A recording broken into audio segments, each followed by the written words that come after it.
Para ello tengo una invitada, ella es Isabel Cuervo, es una locutora, presentadora de televisión colombiana, periodista de investigación, analista, experta en geopolítica, realizadora de cine, directora de fotografía, ganadora del premio Emmy y recientemente el Comité de Relaciones Exteriores de los Estados Unidos le ha otorgado el especial reconocimiento del Congreso estadounidense por su extraordinario e invaluable servicio a la comunidad como periodista.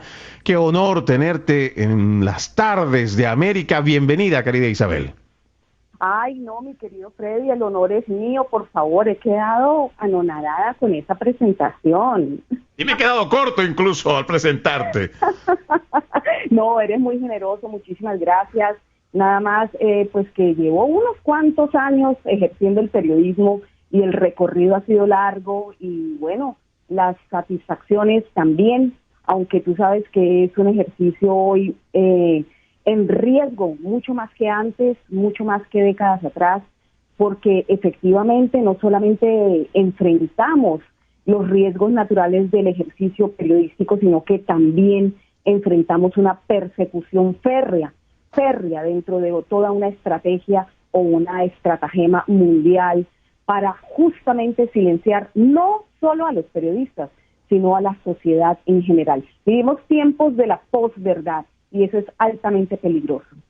Claro, en esta posverdad donde ya lo que considerábamos también conceptos que se habrían trabajado durante milenios para que pueda haber un mejor entendimiento y una mejor comunicación, pues hoy están reescribiendo toda esta historia, todos estos conceptos, hay nuevos paradigmas y todo se está logrando gracias a una brutal ingeniería social. Lo que hablamos, por ejemplo, en esto que nosotros disfrutamos mucho, pero además amamos tanto esta profesión que lo vemos con mucha preocupación. ¿Por qué?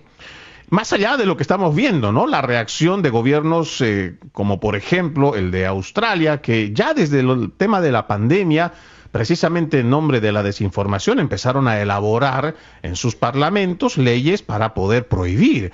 A esto se le suma una España que, por ejemplo, con todo este socialismo, pues simplemente lo que están buscando es que el periodismo, ya no pueda hablar, denunciar estos temas de corrupción. Lo mismo ha pasado en Francia, está pasando igual en Canadá. Hay lugares aquí, por ejemplo, no muy lejano, California, que elaboró una ley donde ya ni siquiera un meme en esta época electoral se te va a permitir, porque van a castigar no al que lo emite, sino a la red social. Pero hay dos cosas que me parece que son importantes hablando sobre cómo es este ataque brutal para que la gente se dé cuenta.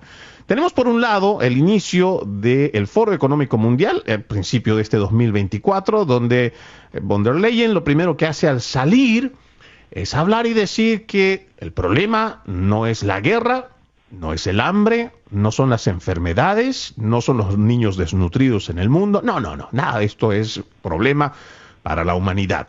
El problema para el Foro Económico Mundial, según ellos, es la desinformación. Y tenemos a el señor Guterres de las Naciones Unidas este domingo haciendo otra declaración donde ellos hablan igual, en la misma línea, porque es una sola narrativa, indicando de que tenemos un problema con la desinformación y que ya han elaborado un marco, ya tienen un texto para poder hacer la lucha contra la desinformación. Gente que nadie ha elegido, gente que en democracia no han elaborado ese texto. Sin embargo, tal parece que aunque no sea incluso vinculante, lo que tienen preparado van a ir con todo en los próximos años, si no es en lo que va de este 2024, Isabel. Van a ir con todo, Freddy, y no solamente van a ir en un futuro, sino que ya están yendo. Es decir, esto se aceleró desde 2020, el año pandémico, el año en que insólitamente todo el mundo fue cerrado, parado, clausurado, obligado a abandonar el sagrado derecho de trabajar, de salir, de transitar, de reunirse, de enterrar a sus enfermos, a sus muertos. Es decir, aquí tenemos que aterrizar ya un concepto que, si bien la gente nunca esperó vivir en 2020 y cogió a mucha gente fuera de base, es decir, aterrados, no podían dar fe de lo que estaba pasando, jamás imaginaron que podría acercarse un escenario de esa magnitud a nivel mundial, y sobre todo pues desde organizaciones supranacionales al mando de lo que estaba ocurriendo en todas las naciones, rompiendo el Estado-Nación, justamente la independencia de esos Estado-Nación.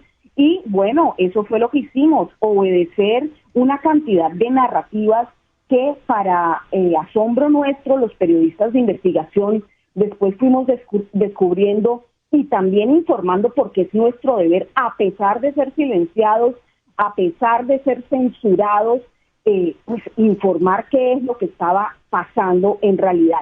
Se estaba siguiendo uno a uno los pasos ya escritos en una agenda que después descubrimos se llamaba la Agenda 2030 de la ONU, y que hoy ese mismo organismo transnacional lo que ha hecho es agregarle 15 años más ahora hasta 2045, como podrás, por supuesto, haberte dado cuenta ya, mi estimado Freddy. El domingo lo cambiaron oficialmente, claro, y sin decirle ni preguntar a nadie. Así es, así es. Entonces, ¿por qué lo han cambiado? Bueno, lo han extendido porque varios de los puntos nefastos de esa Agenda 2030, que no es más que una agenda de subyugación de la población mundial a una sola gobernanza global, lo más parecido que pueda ser al comunismo, porque es la forma más rápida y eficiente de explicarlo. Bueno, como no han podido cumplir todos esos puntos, que además suenan muy bien en el papel, pero son muy graves para las libertades civiles e individuales del ser humano, que nos ha costado años y siglos forjarlo, pues entonces ahora se extendieron en el tiempo, lo anunciaron, como tú bien dices, el domingo pasado en el entorno pues de esta gran asamblea de la ONU, en donde se han visto también insultados por personalidades libertarias como un Javier Milei, y también pues Nayib Bukele, que no es un libertario, pero es una persona que efectivamente defiende las libertades individuales y es un ejemplo sin duda para el mundo como gobernante, dado que ahí está la muestra de ese Salvador, que antes era uno de los países más peligrosos del mundo y se ha convertido en el país más seguro del hemisferio occidental. Vergüenza para países potencia como los Estados Unidos, como bien lo dijo Nayib Bukele allí mismo en el corazón de la ONU en su discurso hace par de días atrás, en donde sin ninguna mentira en sus palabras, sino con total veracidad, dijo que era más fácil y más seguro ahora circular por El Salvador que por muchas de las principales ciudades de los Estados Unidos. A eso es lo que se llevan esas naciones y esas ciudades que están bajo estos lineamientos globalistas. Fíjate que nombraste hace tan solo unos minutos atrás estos países como Canadá, Australia, España, y también nombraste estados como California, y yo te agregaría Nueva York, Chicago. Qué casualidad que todos están siempre bajo ese yugo de los gobiernos de izquierda. Y hay que decirlo izquierda, aunque el mundo ya no se divide en izquierda y derecha, pero es la forma también más rápida de explicar o de hacerle entender a las personas, a la gente, por dónde es que van los lineamientos ideológicos para el dominio social de los países y de las sociedades en general. Claro, eso que mencionaste es muy importante, ¿no? Porque tenemos un presidente libertario, Javier Milei, que al igual que Nayib Bukele, rechazan no solamente el pacto, rechazan también lo que hoy se constituye las Naciones Unidas, que inicialmente había sido diseñada para cuidar al hombre, por el hombre. Sin embargo, esto se ha vuelto en lo que bien has mencionado, es una nueva estructura de gobernanza mundial. Usted imagínese, amigo oyente que me está escuchando en este momento, cuando le dicen el nuevo orden mundial. Y eso le dice a la televisión, eso es una teoría de conspiración. A nosotros nos gusta decir con Isabel, eso no es una teoría de conspiración, eso es pura conspiración que hace mucho dejó de ser teoría, porque en realidad eso es lo que estamos viviendo. Y la gente, por ejemplo, no tiene idea que esta estructura, en realidad, si uno se pone a pensar, ya tenemos la Organización de las Naciones Unidas, que vendría a ser la cabeza de esta nueva gobernanza mundial, que por debajo ya tiene sus pequeños ministerios. Ahí está el Ministerio de Comercio, por ejemplo, la Organización Mundial de Comercio, tiene la OMS, que es el Ministerio de Educación, y así ya está elaborado. Pero el problema es quiénes son los que financian. Si nos remontamos, por ejemplo, al trabajo de nuestra colega Cristina Martín Jiménez en su libro Detrás de la Pandemia, seguramente nosotros vamos a poder encontrar ahí como, y también en otras de sus publicaciones, como por ejemplo la Organización Mundial de la Salud, tan solo un poco más del 16% de sus ingresos provienen de los países asociados. Más del 80% viene de fundaciones como la de Bill Gates, con Bill y Melinda Gates Foundation.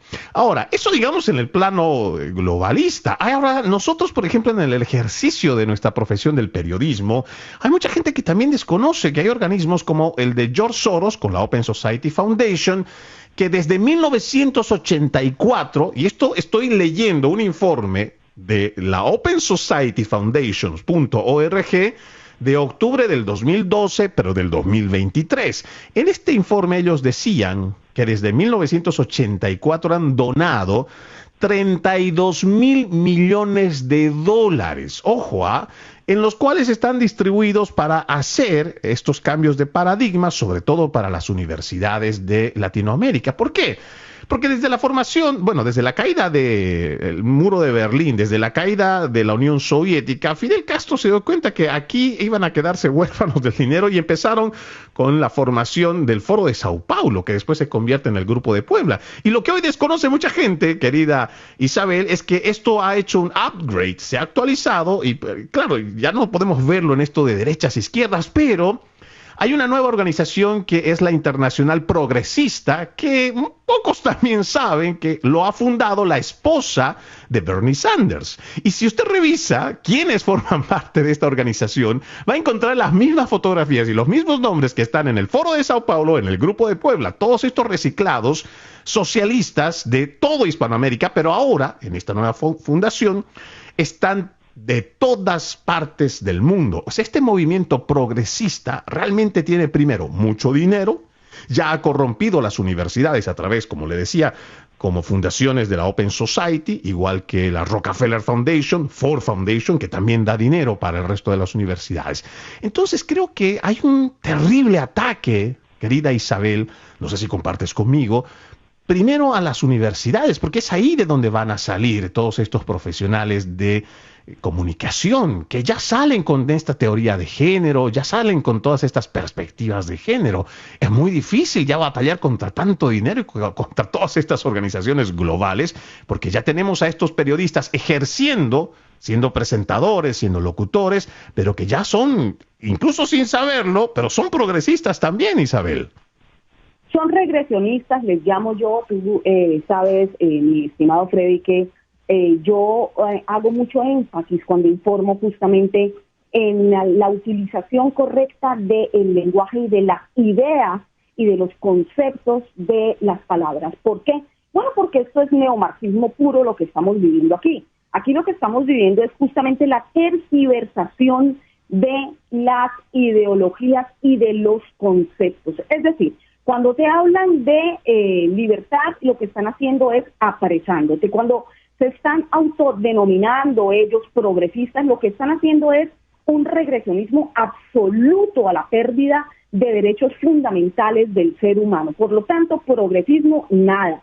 Y cuando hablan de teorías de conspiración, tú sabes bien también que tengo una frase que repito constantemente y es: aquí hay mucho de conspiración real y poco de teoría. Porque cuando se ha visto que en la política per secula seculare no se ha ejercido la conspiración. Conspiradores sí hay, son justamente los que manejan ese discurso de conspiranoicos para los otros, ¿no? Cuando los otros seres humanos son pensantes, indagan, preguntan, no tragan entero, quieren más explicaciones o no están de acuerdo con sus narrativas de estos mal llamados progresistas, entonces los califican de facto de teóricos de la conspiración.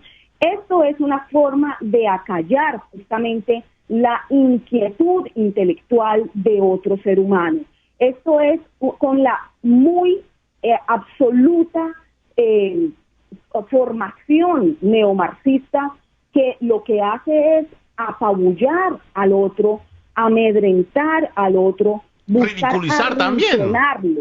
Claro, y que se avergüence, porque entonces también tenemos una narrativa de todos los medios hegemónicos de comunicación diciendo todas estas temáticas no se tocan porque son teorías de conspiración, como por ejemplo, no podíamos hablar de la pandemia, no podemos ahora hablar de las aseveraciones de Donald Trump porque inmediatamente califican a la gente como trumpistas. ¿Por qué tú no puedes estar de acuerdo con un político u otro y tener el derecho de discutir líneas de pensamiento? Es que esto es un regresionismo brutal en términos de capacidad de la humanidad, justamente de discernir, de pensar, de analizar y de contrastar información documentada.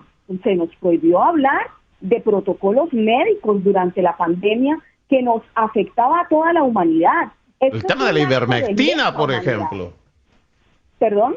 El tema de la ivermectina, que es bueno, realmente es un desparasitorio, no es un medicamento per se, pero que tanto la FDA ya lo había aprobado y estaba siendo utilizado con mucho éxito por más de 50 años. Sin embargo, cuando ya empiezas a comenzar a hablar sobre este desparasitorio durante la pandemia, te ridiculizan. Ojo, ha habido médicos que han sido ridiculizados, han sido totalmente cancelados. Y te digo que eso es un reflejo también de cuán podrida está una sociedad que no es capaz de, primero, aceptar el disenso y, segundo, castigar, apabullar, humillar, porque eso es lo que realmente hemos tenido lamentablemente durante la pandemia. Sí, y también hay fuentes que se pueden citar y hay fuentes que no se pueden citar, porque inmediatamente entonces son descalificadas.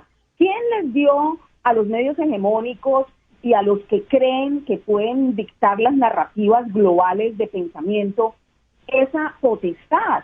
Por Dios, si es que justamente en el pluralismo de ideas es que está la construcción o deconstrucción de una sociedad.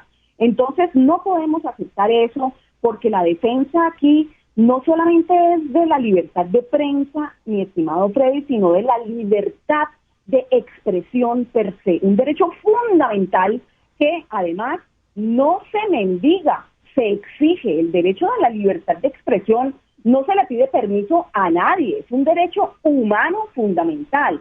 Por Totalmente. eso, tú bien sabes que a partir de 2018 que yo comencé investigación periodística sobre este nefasto personaje George Soros, que todo el mundo dice aún hoy en día que pertenece todo ese discurso en torno a él a teorías de la conspiración, pues yo hice mi trabajo juicioso en torno a él de investigación como si estuviese investigando cualquier otra temática o cualquier otro personaje, y lo que descubrí es que justamente había mucha verdad escondida y es lo que he ido sacando a la luz desde 2018 en torno a ese personaje. Bueno, que dicho sea de paso, porque la gente tal vez no lo sabe, Isabel, y permíteme, te voy a interrumpir. Nosotros consideramos, en lo personal, a Isabel Cuervo una mujer no solamente muy capaz en lo que es su profesión, sino es una mujer muy valiente, porque el ejercicio, el haber hecho este trabajo de investigación, no solo le ha causado, o le ha provocado, o la ha llevado, no solo a la pérdida de trabajo, la ha llevado igual al ostracismo y peor aún, una persecución que ningún ser humano, y mucho menos cuando está llevando adelante solamente un trabajo de investigación, Isabel. Sí, por eso, bueno, cuando me abren la investigación federal, imagínate, a un periodista por informar, por hacer su trabajo, me abren una investigación federal y sufro esta persecución durante más de 2 años y sufro justamente apaleamiento público, publicada en todos los grandes medios hegemónicos de comunicación como la antisemita, la que infringió la ética periodística, todo eso. Dijeron una cantidad de mentiras y fueron desde atropellos profesionales hasta deslegitimación como persona, como ser humano. Bueno, pues decidí sencillamente levantarme como el ave fénix desde las cenizas y decir, aquí me paro y aquí voy a defender lo que siempre he defendido, que es justamente la verdad. Y esto, como tú bien dices, ha sido difícil, ha sido duro, ha sido someterme pues a una cantidad de escarnio público, pero también ha sido maravilloso porque ha sido descubrir que justamente esta profesión, esta vocación que yo elegí hace tantas décadas atrás, pues es lo que yo vine a hacer a este mundo, a defender justamente los sin voz, a poder sacar a la luz pública todos los trapos sucios de aquellos que ostentan el poder y que esa es justamente la labor del periodista. Es que tenemos que seguir ejerciendo el periodismo como nunca debió dejar de ser, porque el periodismo no está muerto mientras existamos periodistas que sigamos defendiendo la verdad, sigamos defendiendo la búsqueda de la información y no guardándola en nuestras gavetas, ni dejándonos amedrentar ni censurar, sino sacándola y entregándola a la sociedad, que es a quien nosotros nos merecemos. Es a ellos a quien hay que servir y hay que seguir haciéndolo, y porque, bueno, uno y otro día más nos va dando la razón también, Freddy, de que no estamos equivocados. Sí, al final del día la verdad siempre aparece, siempre hay luz, y siempre que uno mantenga la ética profesional, sobre todo, uno siempre va a encontrar la luz, la verdad. Vamos a ir, querida Isabel, cerrando. Mira, siempre el tiempo es el peor enemigo, para que la gente también sepa cómo poder ubicarte a través de las redes sociales. Nuestra querida colega Isabel Cuervo tiene además un programa que es bastante exitoso a través de YouTube. Ve contándole a la gente, querida Isa, para que la gente sepa dónde encontrarte. Muchísimas gracias, muy generoso de tu parte, Freddy. Sí, bueno, agradezco esta oportunidad para invitarlos, por supuesto, a mi canal de YouTube, que es esa ventana que he abierto directa con el público. Ya voy a llegar casi a 100,000 suscriptores y lo encuentro. ¡Wow, qué bueno! Sí, lo te felicito. De mi nombre, Isabel Cuervo, Cuervo como el tequila, así no se les olvida, Isabel. Salud, caramba. Cuervo. Y bueno, allí me encuentran en YouTube. De hecho, estoy transmitiendo casi todos los días en vivo temáticas que justamente los medios callan, los medios hegemónicos de comunicación, y como yo les digo, a su propio riesgo, porque se rompen paradigmas, se rompen líneas de discurso anquilosadas que hay que cuestionar e indagar desde las bases más profundas del periodismo de investigación, de análisis y de opinión, porque siempre hay que decir que uno está opinando y generando periodismo de opinión cuando lo hace. De lo contrario, estás mintiéndole a la gente. Bueno, así me encuentran en todas mis redes sociales también, Twitter, Instagram, YouTube, Telegram, en mi canal también, Isabel Cuervo. Bueno, por allí me pueden seguir, y agradezco muchísimo, Freddy, esta oportunidad también para decirles que en mi plataforma web, isabelcuervo.com, allí también encuentran información sobre mi fundación, Isabel Cuervo Foundation, que defiende la libertad de expresión. Y esa ha sido, pues, digamos, mi misión en los últimos 5 o 7 años.